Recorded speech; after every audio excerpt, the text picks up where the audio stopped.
Well, good afternoon, the blessed ninth Sunday after Pentecost to whoever happens to be watching or listening, even if this is later on. This is Adamar Rakowski, who is I'm a great flood geology specialist for the Colby Center for the Study of Creation.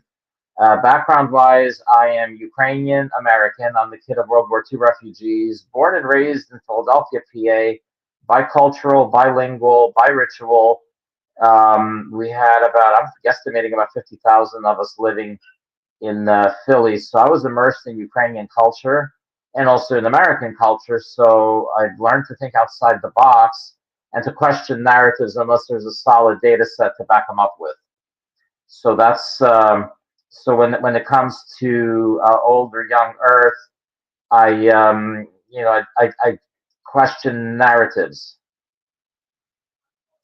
and so essentially. Um, I like to look at a data set, have an appropriate paradigm, and then from the paradigm, and I have to have a paradigm that actually makes sense. Using Occam's razor, where you want to have the simplest explanation is the most comprehensive, and the most comprehensive is the most likely. Okay, so that's where I came from. Now, age-wise, I'm 62. Yeah, because my parents were junior high when they came over in the early 50s to Philadelphia and New York. Dad married mom and went to New York. I'm sorry, moved to Philadelphia where my brother and I were born. And then we also spent summers at the Ukrainian homestead in Lehighton, Pennsylvania, Carbon County, just south of Jim Thorpe, PA. And that's where I got familiar with rocks and whatnot because mom had a geologist friend, Dr. Roman Lazar, who I commend to your prayers. He's deceased. He's the one that introduced me to rocks and fossils and everything. And that passion's been with me ever since. Also, I have bachelor's, a BA in geology, BA in physics, master's, MSc in meteorology. The two BAs are from LaSalle University in Philadelphia. Master's is from McGill University in Montreal. And then I have two theology degrees from the Dominican House of Studies in Washington, D.C.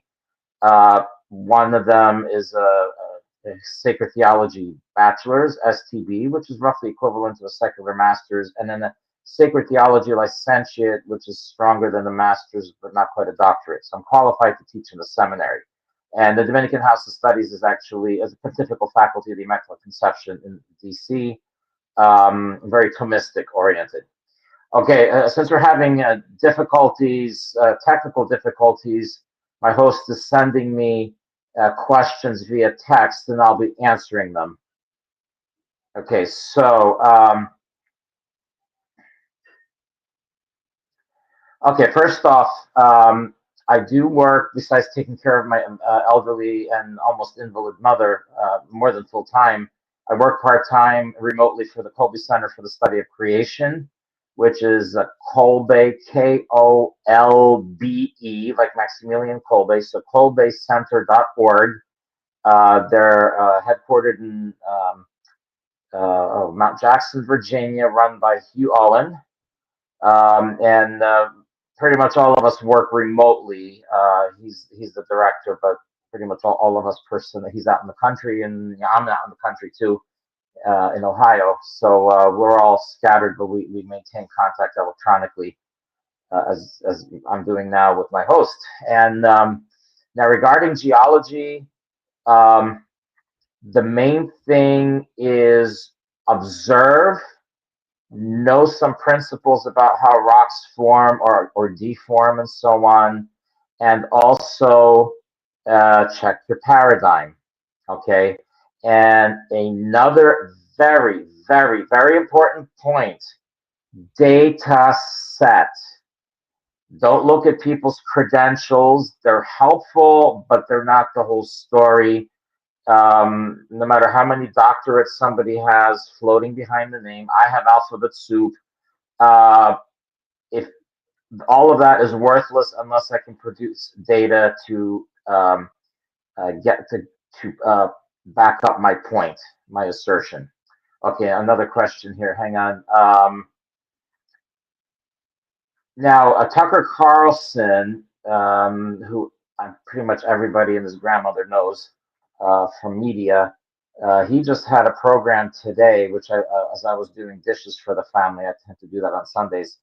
Um, I listened to it for about an hour and a half. He was a Shroud of Turin investigator who's not Catholic. He's Protestant, but he went into great detail about the Shroud and how the possibility of it being a forgery is just absolutely impossible. For starters, you have the limestone dust peculiar to Jerusalem on the Shroud's shoulders and nose, like our Lord was carrying the thing in the back, the crossbeam, and then fell on his face. Also, you have pollen from that period. You have the linen from that period, which has vanillin, which is a compound in the shroud that degenerates over time. So there's no trace of it. If it had been a medieval forgery, it would have been. It still would have had traces of it.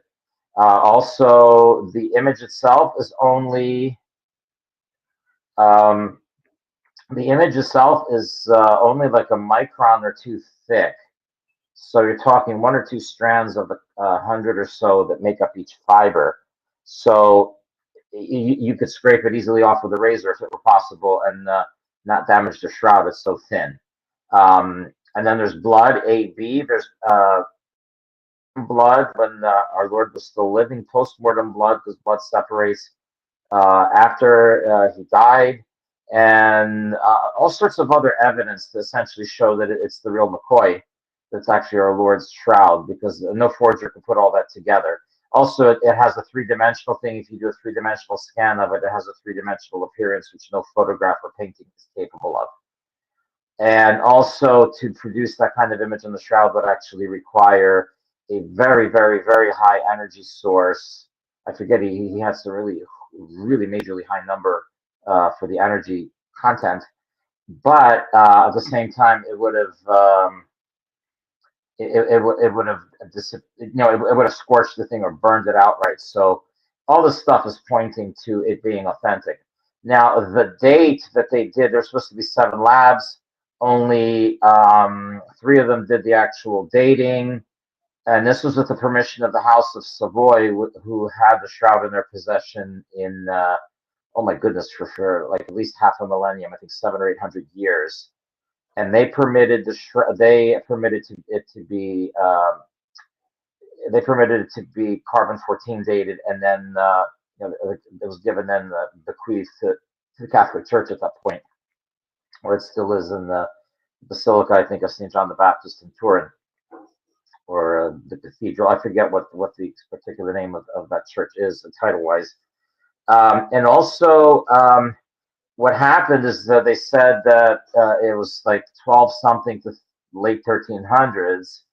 I vividly remember a picture of that because this was in '88 when I was I was 26 at the time, and I remember a couple of cynical-looking young scientific types sitting in front of a chalkboard with the dates and an exclamation point, which is not very professional. I mean, if you're doing findings, you just present them and that's it. It's almost like they were relieved. And actually, I think 1 or 2 of them I remember reading separately admitted that if it had been his nibs, if it had been our Lord Jesus Christ, I, or maybe both of them or whatever, would have had to reevaluate our lives. So there would have been a motivation.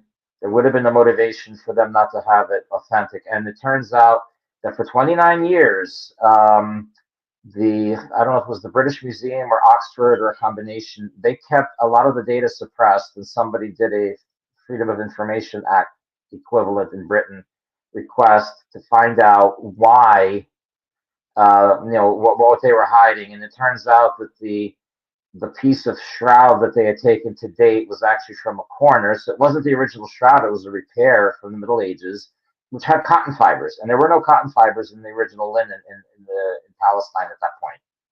So they didn't use cotton. So, yeah, so people had a motive to discredit the thing. And actually, that one guy, I forgot I had to look up his name, but he, in any case, got an endowed $5 million or $5 million endowed chair at Oxford, I think, as a professor of something or other. So yeah, so a lot of dishonesty there, suppressing data. Okay, now let me look at more questions here.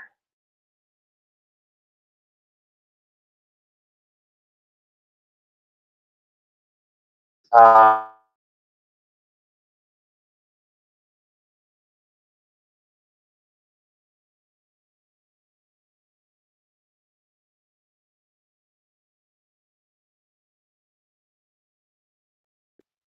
um, and all that, and also regarding colleges and universities, only go to them if your specialty, like nursing or medicine or something, requires that you go there, or if you want to be an engineer or veterinary or whatever. But otherwise, don't waste your time on that, because it's don't waste your money, because you'll be taught nonsense.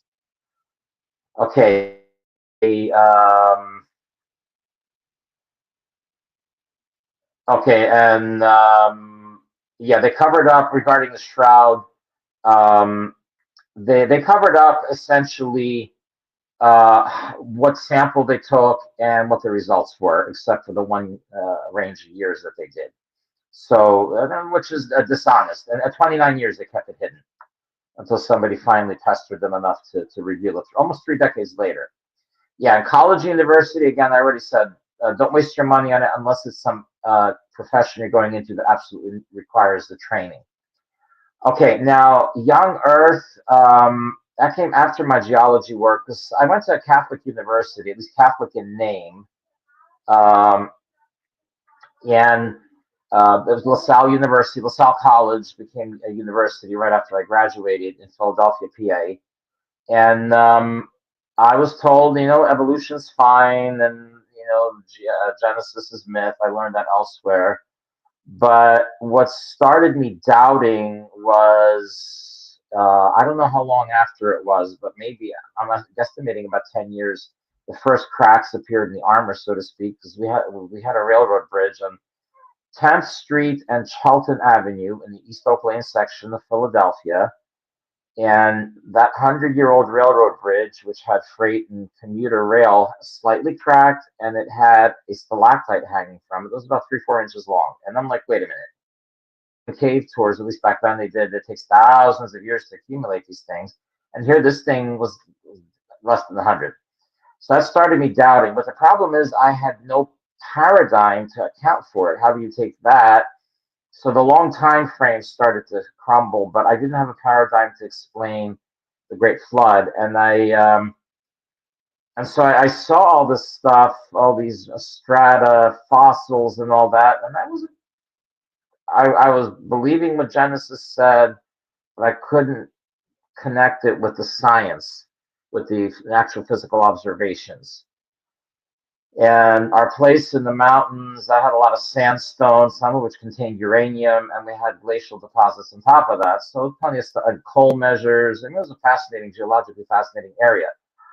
But it wasn't until I ran across, oh my goodness, this would have been like maybe 2008. I forget the exact year. Walt Brown, he's an engineer. He's very old right now. Lives in Arizona somewhere, I think Phoenix area. He came up with a book, the hydroplate theory. The book is called "In the Beginning: Compelling Evidence for Creation and the Flood." So, in the beginning, compelling evidence for creation and the flood.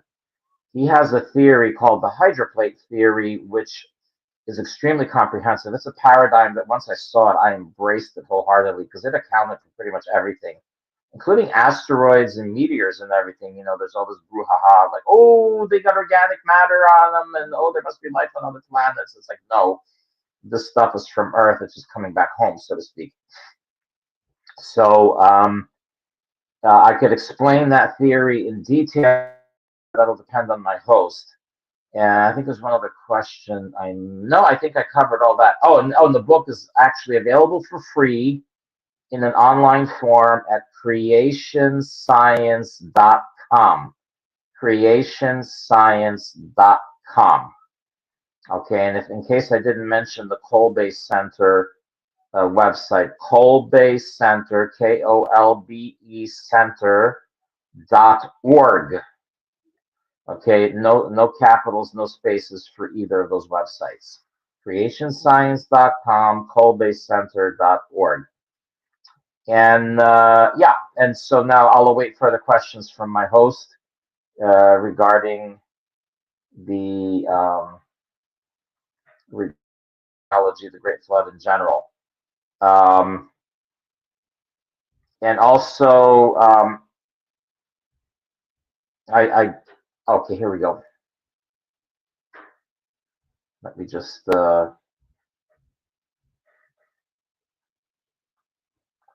okay, tell you about the hydroplate theory and how meteors can come back with organic matter, and then about my fossil work in geology. All right, let's go. I'll do the hydroplate theory first, because that's actually more pertinent.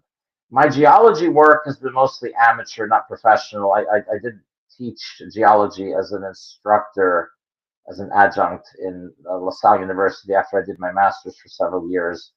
But then I went into high school physics and things like that, so I did very little earth science, but it was still a hobby. I mean, rock collecting, fossil collecting, prospecting, primitive archaeology. We had an abandoned railroad behind our summer place in the mountains, connecting Jim Thorpe with Lehighton, and they did a switchback thing in on our mountainside. It was a ridge, and it was all overgrown because the houses now were down the slope, and the rest is essentially wilderness. And so, my dad, my brother, and me, we would take a metal detector when we were children and just go up and look for spikes and all sorts of other artifacts that were metallic.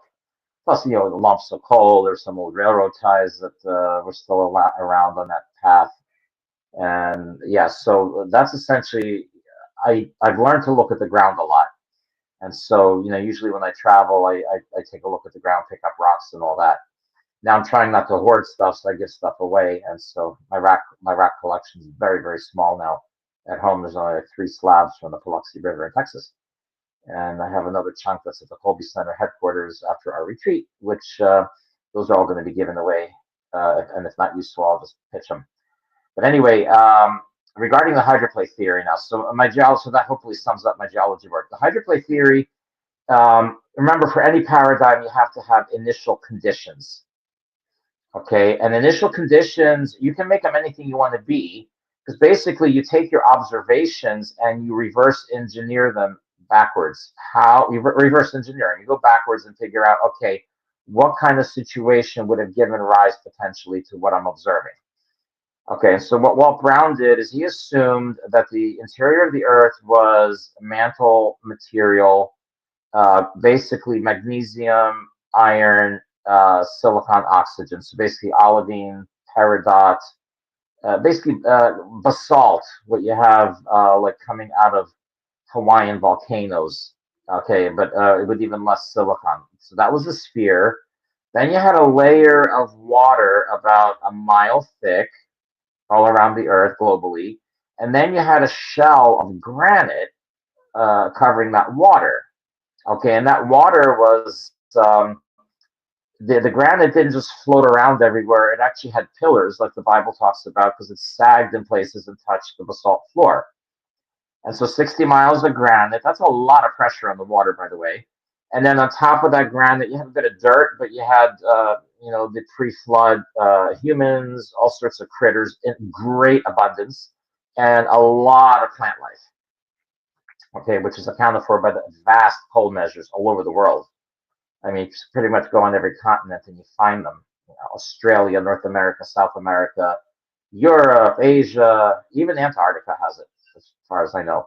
So essentially, what was going on is from the tidal flexing every day of the sun and the moon, the Earth was kind of like a tennis ball. And you squeeze a tennis ball multiple times, it gets hot. Well, the same thing would happen to that water underneath, and that water would have been in a state called supercritical. Would have been between 700 and 1300 degrees Fahrenheit, which means it would have been glowing orange. It would be like a hot fire. but it could never flash into steam because you got 60 miles of rock. If you ever carried 60 miles of rock on your back, you know it'll keep you down. So, and supercritical water is essentially droplets of maybe 10 water molecules apiece floating around amid water vapor, individual molecules. And basically, the droplets form, evaporate with great rapidity. But hot water like that is extremely corrosive. So, what it's doing is top and bottom, it's eating away at the rock and dissolving it. And so, and gravity points down. So as soon as God created that situation, that water started eating into both the granite and the basalt. But because the granite is higher up, whatever was being dissolved as each water droplet evaporated, the little piece of mineral that it had flaked out and landed on the floor, on the basalt floor, and pretty soon the basalt floor was covered with a slush of gypsum, of salt, of calcium carbonate, calcium magnesium carbonate, that's dolomite, calcium carbonate's limestone, and all of that would have been accumulating and preventing the basalt from being eaten away by the water. Okay, so that would have produced all these different rock types that appeared, like we have vast deposits of gypsum, salt, especially limestone and dolomite. I mean, major millions of square miles of that. That would have been all formed in that chamber of water. Now the other thing is from the up and down motion of the moon and the sun. Uh, but what happened is the bottom of the pillars where it was sagging, it was so hot from the flexure, the water would have dissolved out everything silicon related, because silica in hot water dissolves pretty easily. And that would have left only the metals left behind. And those metals would have been very hot, and they would have crystallized into what they call the Widmanstätten or Windmanstätten patterns that you have in meteors. Okay, so those kind of like very large, kind of angular, metallic patterns that you have on meteors when they polish them and treat them with acid, I think they do. So anyway, so that was the thing. So high pressure water. Okay, so that's the initial conditions. Now what happened? And this I saw another question coming in, I think related, regarding petroleum. A very good question. Oh my goodness. Okay, so basically what happened? People were murdering one another. They were doing other things too. I don't know if this is a family-friendly broadcast, so I don't want to go into the details of what other sins they were committing. But God finally said enough, and so somehow He caused a crack to form in the crust. Now remember the Great Flood. Oh, okay, yeah.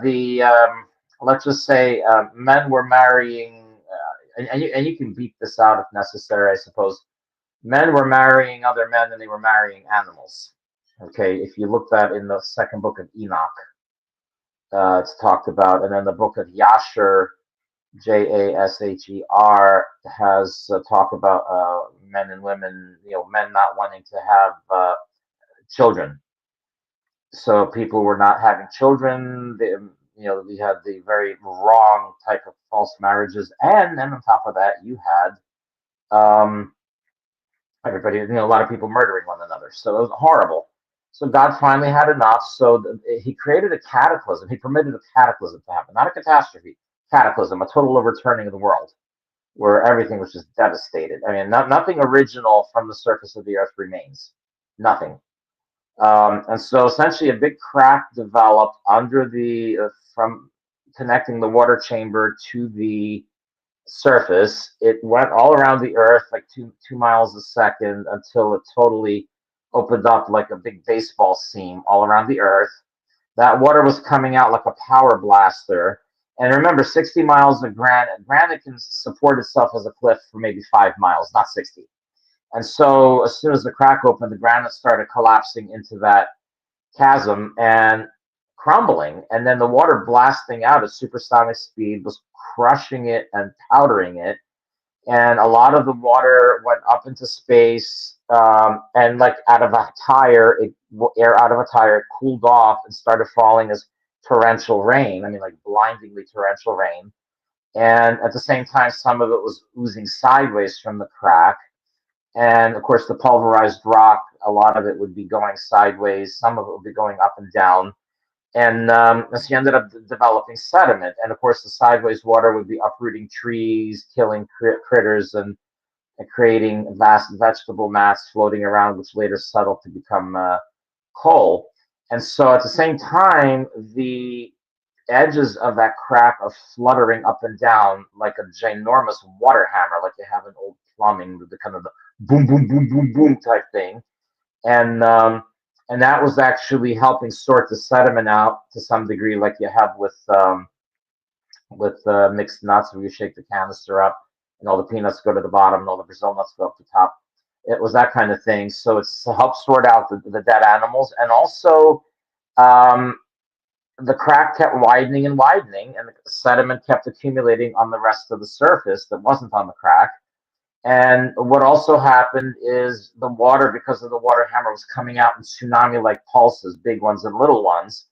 And one of the things that water does, people always assume, well, if you have a bunch of layers, they were all deposited separately, the oldest ones on the bottom. Well, Guy Berthaud, Guy, Guy Berthaud, B like boy, Erthault, like Tommy. His website is sedimentology.fr. He's a Frenchman.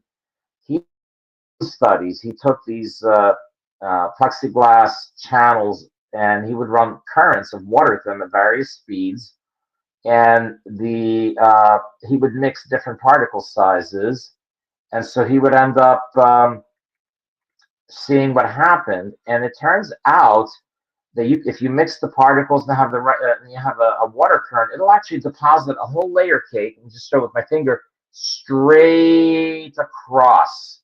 So it's not like one layer is the bottom and the oldest, and then the youngest is up top. It's actually the whole pattern just continues intact over a big distance.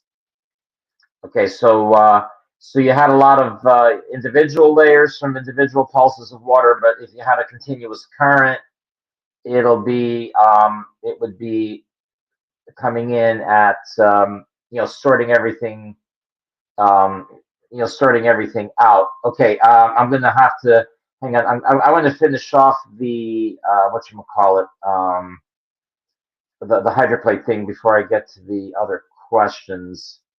Um, okay, so anyway, so that continues. Sediments built up in multiple layers, and also you can have cross bedding and things that look like sand dunes, but water makes them, not wind. And also some chemical reactions make it look like there was ancient soil there, but there isn't. And so anyway, eventually in the Atlantic basin, like from the North Pole all the way down to Antarctica, where it is now, you had a huge area, 60-mile deep chasm, and that chasm, hundreds of miles across. That stuff started bounding upward, and in the sphere, if you pull a little bit of area up really high, on the other side, a much bigger area settles down a lesser distance. And so the Pacific side of the Earth, basically whatever was there, sediment, crust, and all, it crumbled shattered into a million pieces, and went down and in altitude, and from all the friction and the gravitational potential energy, because the Atlantic rose up about 50 miles, the Pacific would have dropped maybe, I'm guesstimating, 20 miles or so. But all that dropping a rock melted it, and so the whole bottom of the Pacific Ocean is paved actually with basalt, because the whole interior of the Earth shifted, and that's when melting occurred, and you got the solid inner core and then the liquid outer core, and then the taffy-like mantle above that, from gravitational potential energy being released into kinetic and thermal. Okay, and at that point, the continents were now covered with a couple of miles of sediment. Remember, this is all underwater the whole time. They shifted toward the Pacific Ocean largely. That's a simplified expression, but there was some sideways shifting. But you look at the Ring of Fire, that would have been all those continents covered with sediments sliding, and the collapsing Pacific floor would have been developing trenches from all the fragments that were going down. So it wasn't plate tectonics, actually. And these granite plates that were left, they were sliding on the remnant of water that was still left underneath. And then everything stopped, and then what ended up happening is that all these mountain ranges thrust upward. The ocean basins were all of a sudden, the Pacific really made a lot of room that wasn't there before. And so the floodwaters started running off the surface and exposing the continents. And Noah, and also because of the sliding and friction, all these volcanoes underwater. The Pacific has about 1 or 2 million cones, some of which, not a lot, but some of which are still active underwater. And then you have something like Mount Ararat blasting up about 14,000 feet. That all happened in very rapid time. And they actually have pillow lavas on Mount Ararat thousands of feet up. That means they formed underwater. And so that's where the ark came to rest.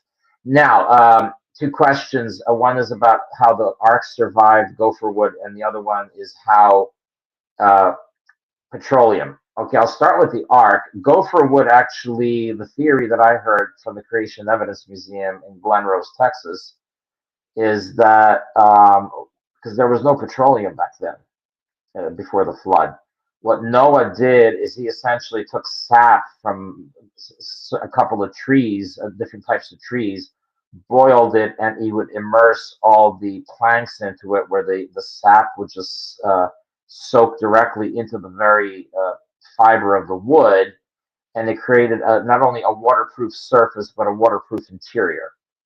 So the gopher wood wasn't some species of wood; it was actually a technique of preserving wood that you can. I mean, now later on people would pitch it with pitch, tar or whatever, but this was actually a boiling where everything just went right into the interior of the wood, and the whole thing was essentially like a waterproof thing.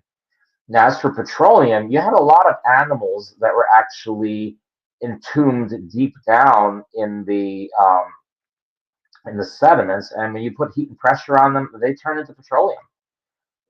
Some places actually use that method on a small scale to get rid of, let's say, you're a turkey farmer and it's Thanksgiving, and you have a jabillion turkey heads and turkey claws. What do you do with them? You can't really make them into food. Maybe you can cook soup out of them or something. I don't know. But what they do is they put them into a giant pressure vessel, turn on the heat and pressure, and after, I think it's like a few hours, they turn into a layer of very mineral rich water in the bottom and oil on top. So the beaks, the bones, everything, it just totally changes.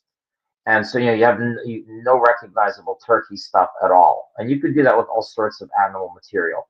And so the petroleum deposits would be that. And we have so many of them that indicates that we have, the earth was just covered with critters.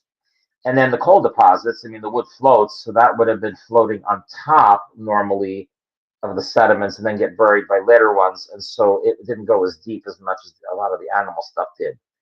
And so, yeah, I mean, the question was, microplastics, because plastic is petroleum derivatives. So maybe, maybe it is a sort of curse for us to use it by God. But, we don't know. We aren't knowingly doing it, knowing that so there's some human remains mixed in there. So now regarding, let me just look at the questions here.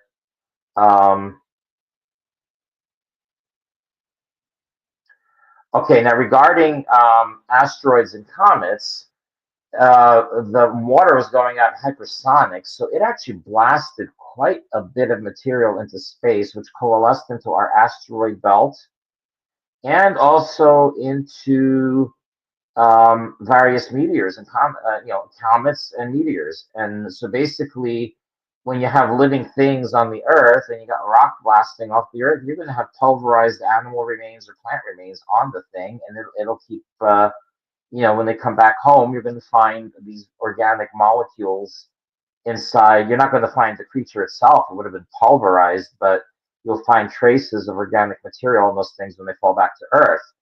And also regarding, let me see if I missed something here. Yeah, really, it is the whole asteroid belt. Yeah. Now, what was the Earth like before the flood? Okay, the Earth would have been essentially like a giant greenhouse. There was no weather, no storm. There were no hazards. That's one of the big things about the hydroplate assumptions. There were no dangers really, except falling out of a tree or being murdered by your fellow human being. But naturally, there wasn't any. And so you essentially had sunny days, misty mornings. That's when all the watering took place overnight. And you had a breezy part of the day at the end, but that meant that the atmosphere was actually warmer higher up. So if you had, and the mountains were low before the flood, so if you had climbed up to the top of mountains, it would have been warmer than in the valleys, contrary to what we have now.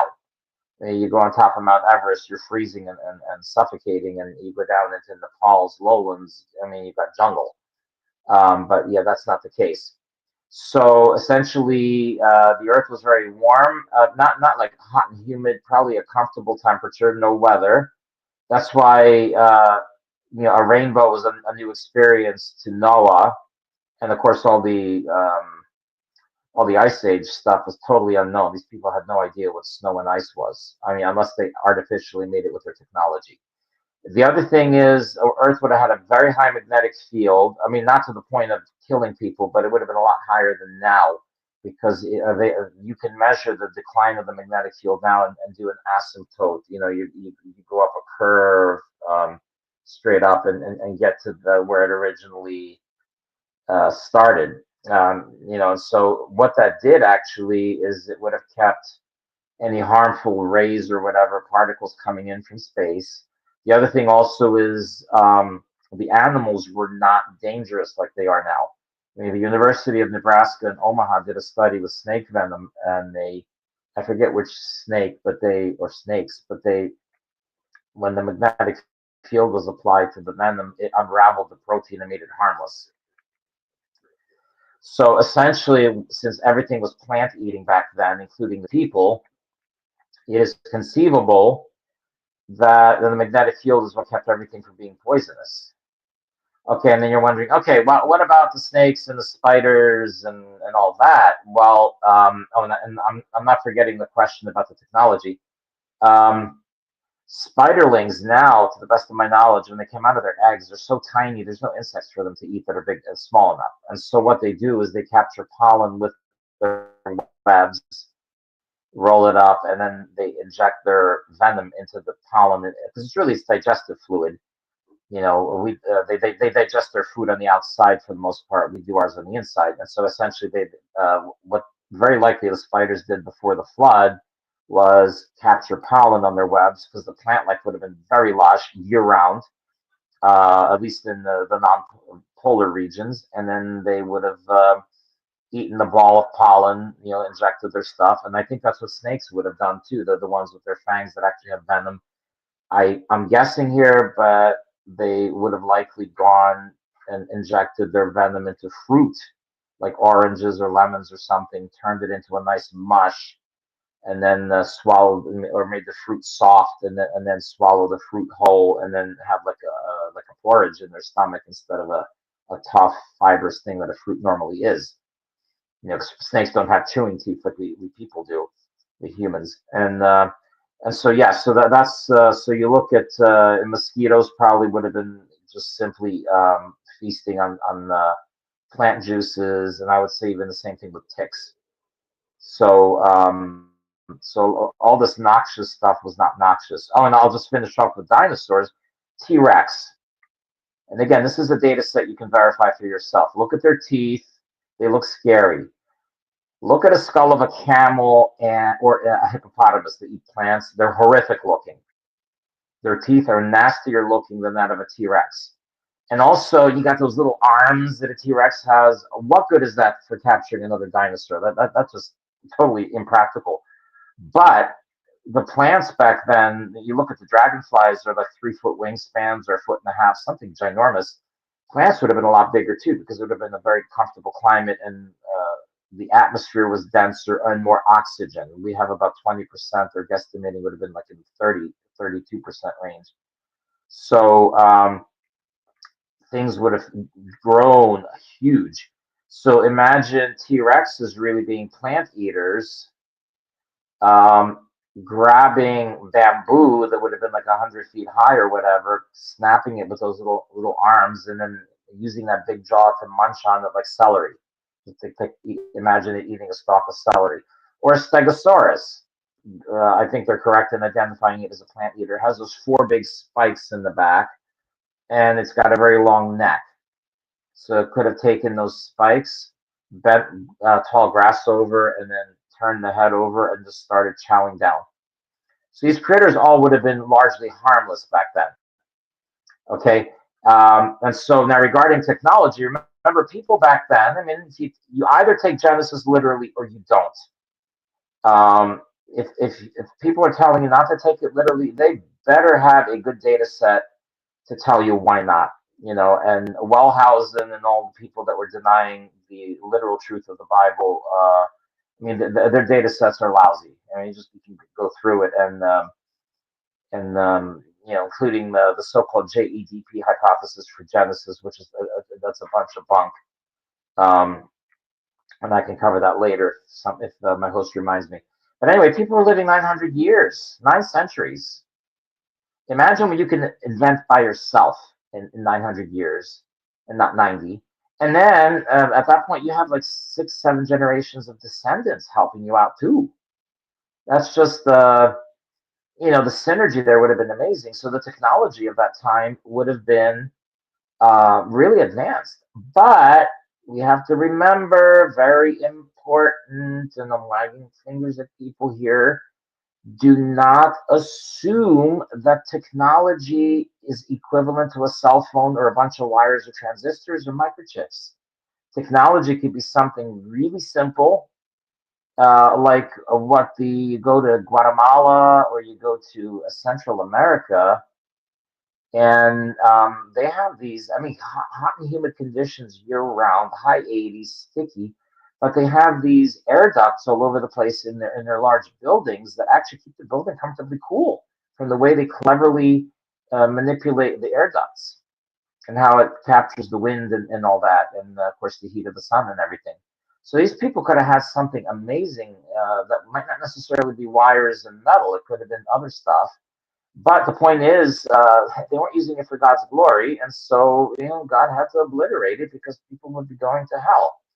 And the people died, obviously, except for Noah and his family. But you look at First Peter chapter 3, somewhere in the middle of the chapter, talks about Christ dying on the cross and his soul going down to preach into the spirits in prison. That would have been, and then it says, well, God was patiently waiting during the times of Noah. These are the souls of the people that had their world destroyed. And it was a real wake up call. I mean, when you have all that stuff happening, it can really spoil your lunch. And so they had to, they really had to do a lot of soul searching. Okay. And if I'm reminded, I'll explain how a lot of them survived for a long time. They didn't all die like the first day of the flood, and I'll explain why shortly. Let me just check the questions here so I'm not forgetting anything. I forgot the Wittgenstein patterns. Those metallic meteorites would have been the basis of the pillars that were being blasted out by the water and shattered. Okay, so now the spirits in prison would have been, of course, the soul. It's in a limbo state. These spirits would have been in limbo, where a lot of the people were, but there'd been a portion of limbo that would have been a prison, because like the righteous people were not suffering. I mean, these people would have been, and so Christ came to preach. So basically, they could still make a choice for heaven or hell, and hopefully a lot of them chose heaven. Maybe we should actually, ask the church to start a devotion to the holy souls that survived, who repented after the flood or during the flood, and ask for their intercession. I mean, they'd be really good intercessors, I think, for in catastrophes or cataclysms. Okay, let me just check the answers here. Okay. Okay, I'll do I'll kind of go backwards. Pyramids, they are built on sedimentary rock, so they're post-flood. And I would argue the two great pyramids in Cairo, the Giza pyramids, Khufu or Cheops and Khafre, they were built by Nimrod. I'm sorry, by Ham's people, because he was the bad son, and then they left them behind and went to Babel, to do their rebellion against God. And there's an interesting episode that happened, which I think is connected to that, but I'll save that for a little bit later, as long as I'm reminded. Okay, now mythical creatures. Okay, common sense here. If it's just an exaggerated lizard or an exaggerated hawk or something like that, then why don't cultures like in South America where there's a lot of nasty spiders, why don't they have a giant mythical spider crawling around? Or why don't have they have myths about giant, I don't know, wildebeest running around in southern Africa or whatever? Everybody seems to have a dragon, or many cultures have a dragon motif, and so it's because these people were seeing it. And in fact, I recommend the book by oh my God, Bill Cooper, Bill Bill Cooper, After the Flood, and make sure you purchase it new. The author, as far as I know, is still alive. He's a Brit, and he goes through the genealogies of various royal houses in Britain and other European and also even in China tribes who trace their genealogies, their royal genealogies, go back to Japheth, the one of the good sons of Noah. You know, Shem, of course, and Japheth is the one. His descendants basically got Eurasia from Spain to Vladivostok. I mean, they had that whole landmass, ginormous landmass, and Japheth's name was corrupted like Iapetus, Iapetus, Japheth, Japheth.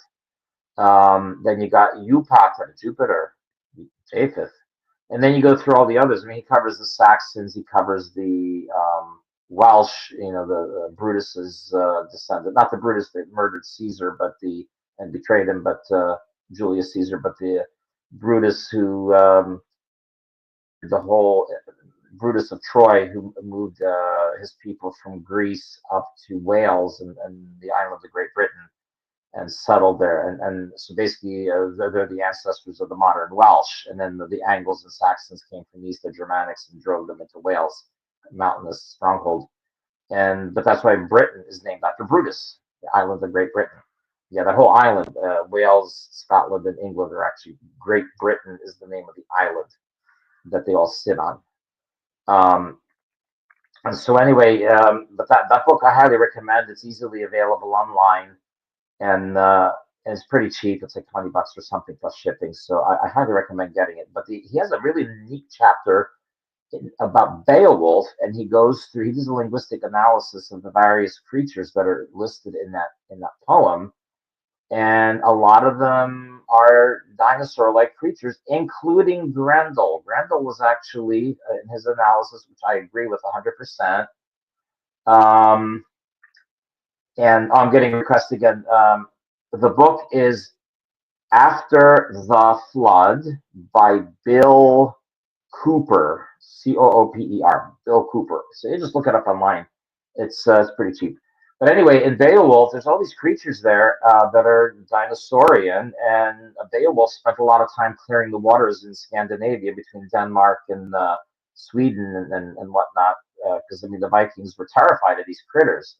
I mean, the Vikings that were, you know, brave and put terror in everybody else. I mean, they had open top, you know, boats without a roof, so you had a serpent or something coming out of the water, it could snatch the soldiers away and just eat them. Now, Grendel was a critter that he apparently had been terrorizing the countryside for a dozen years. Okay, and so you think, some people say, oh, he was an ape or he was just a malformed dwarf. And it's like, no, a Viking wouldn't be terrified by that kind of stuff. This was a full-blown critter like a T-Rex that would sneak up to houses quietly at night and just, eat people. And and they would have guards at night around villages to protect or to raise the alarm. And sometimes Grendel would sneak up on the guard and eat him. So yeah, and like 2 bites. So obviously had a very big jaw like a T-Rex. Now, it was a juvenile apparently because there was apparently a female one that's bigger, so it's probably its mother or something. But they lived in the swamps or in the fens or whatever it was called, swampy area. But anyway, Beowulf finally killed the thing by running at it directly and putting his head under its lower jaw. So the snout was sticking out way behind, so he could not reach Beowulf with his jaws, and he just had those puny little arms, those T-Rex arms. And what Beowulf did, because he was a strong dude, he ripped one of the arms off, and the thing started bleeding. It was in pain, so it fled back to its normal lair and bled to death. So yeah, so all these things are real, and I recommend books by Jonathan Whitcomb, Whitcomb. Jonathan Whitcomb. He's a specialist in pterosaurs. We have a ton of them all over the world, actually, including in Minnesota in the winter. So they're warm-blooded creatures. And if you look at the Mothman, like in Chicago, there's a Mothman that's around O'Hare Airport. That's just the pterosaur that flies to Lake Michigan to eat fish and goes back and it roosts in the big pipes they have for the ventilating.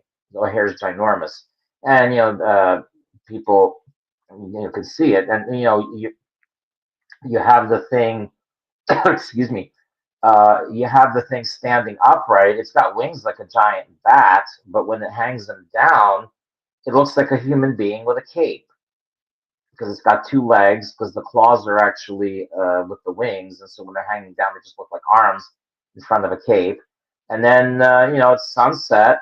You have the sunlight shining right into its eyes, and you have that raccoon in the headlights look. The retinas are reflecting. It looks as it's got glowing eyes, and people are terrified. But that's because they're not used to thinking of dinosaurs as being alive. But it's a big critter, and pretty harmless actually.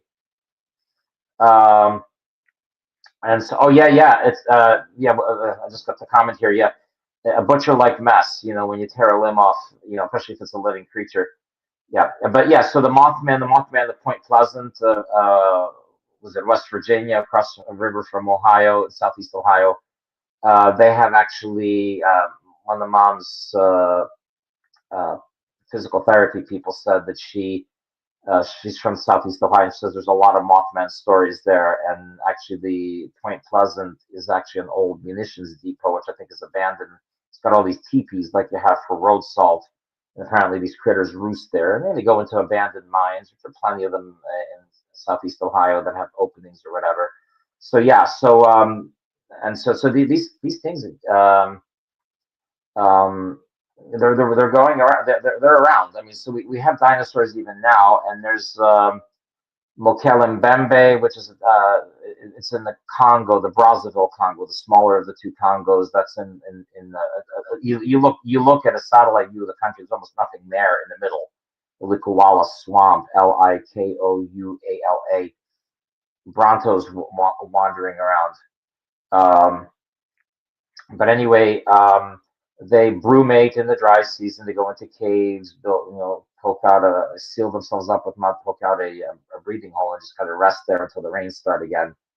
And yeah, but getting back to the pterosaurs, Jonathan Whitcomb has several books, um, and so they're worth getting.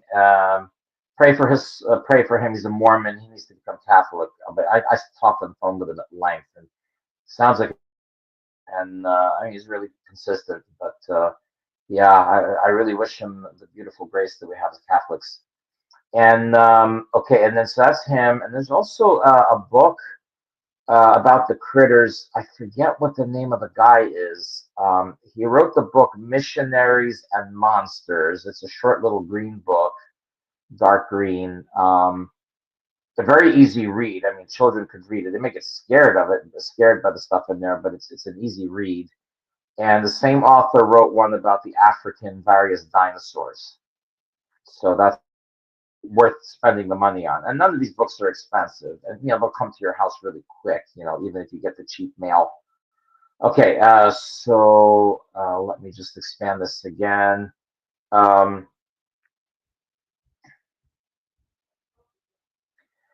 Okay, now the walking serpent in Africa, it may be the snake from the garden, but I suspect it's one of its descendants. I suspect what Satan did is he essentially possessed a critter that was in the garden and made it into a talking snake, and it really wasn't.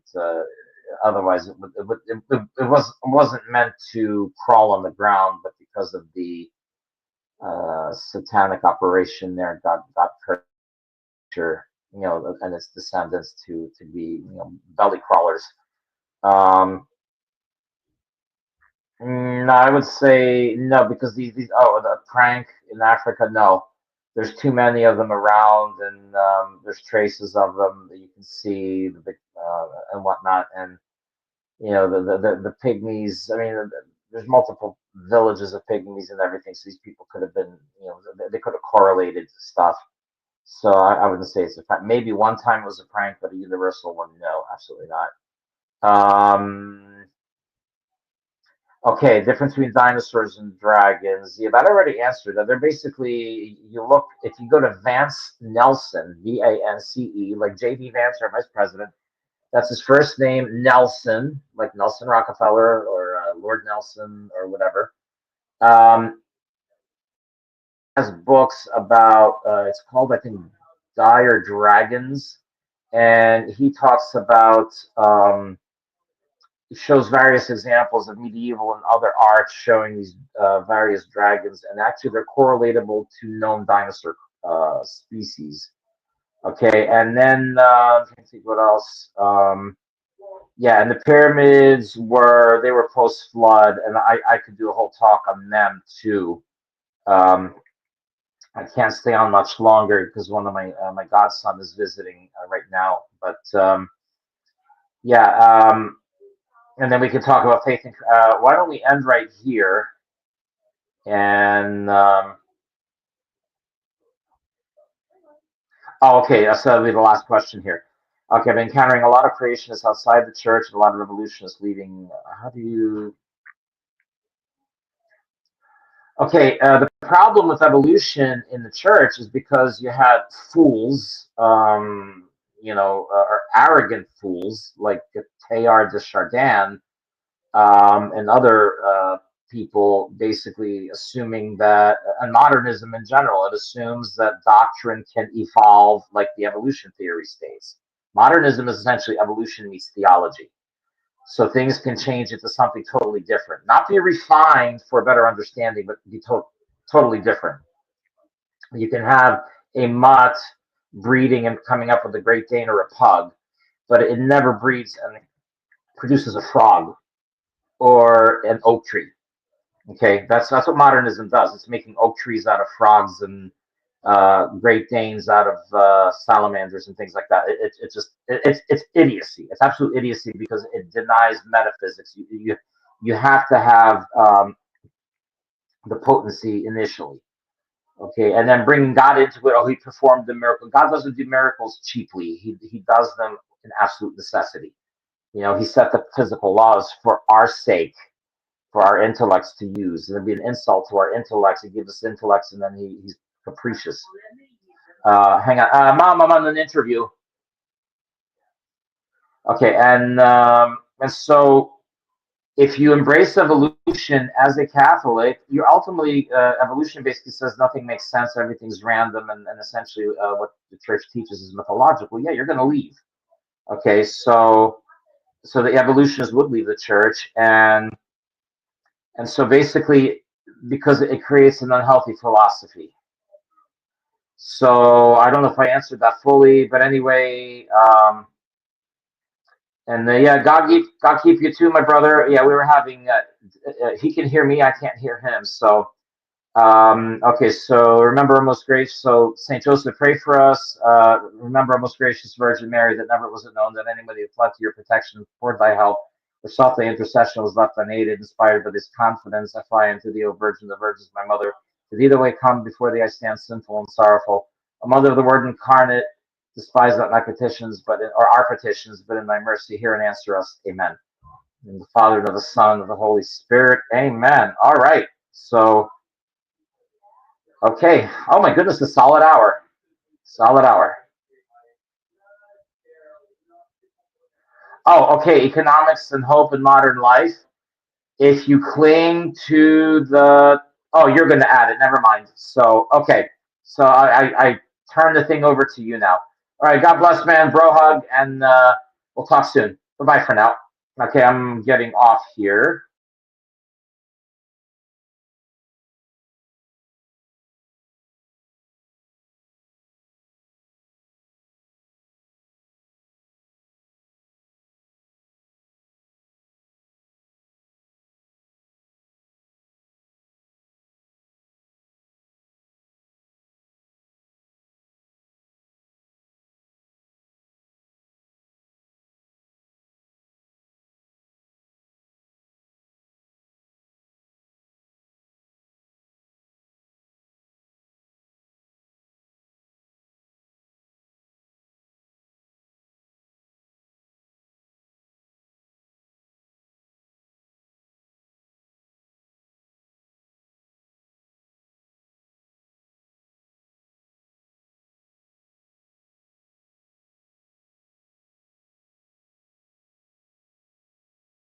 There it is.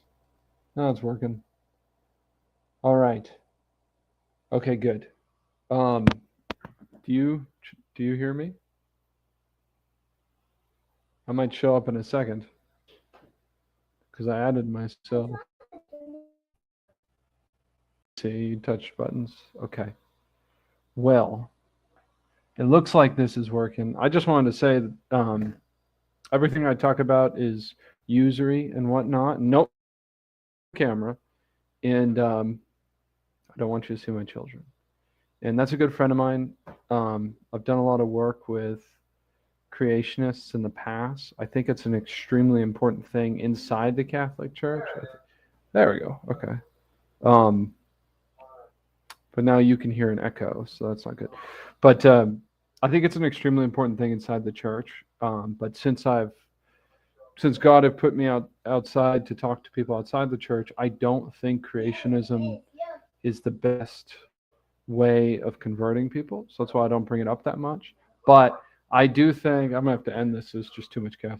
I do think that um, understanding that God created the world for us in a very simple, personable way, and not this endless chaos that we just happen to walk into. I think that that latter one allows people to easily take advantage of each other and enslave each other, and that's what that's kind of the beginnings of the philosophy behind usury, which then is justified with social Darwinism and stuff like that, and evolution. This idea that the poor, the hopeless that Christ Himself came to save, should just be taken advantage of and used for the rich and the popular. And so that's why creationism is important. But I don't lead with it. But I just want you to know there are really good, very intelligent, educated people who believe in creationism, and they basically just the ones I know they don't run in circles where they're going to get mocked or there's a lot of vulgarity or stuff like that. So you don't get to see them very much, and that's why I thought maybe I'd give one of them to you. But we're going to my children say something. God bless you. Thank you.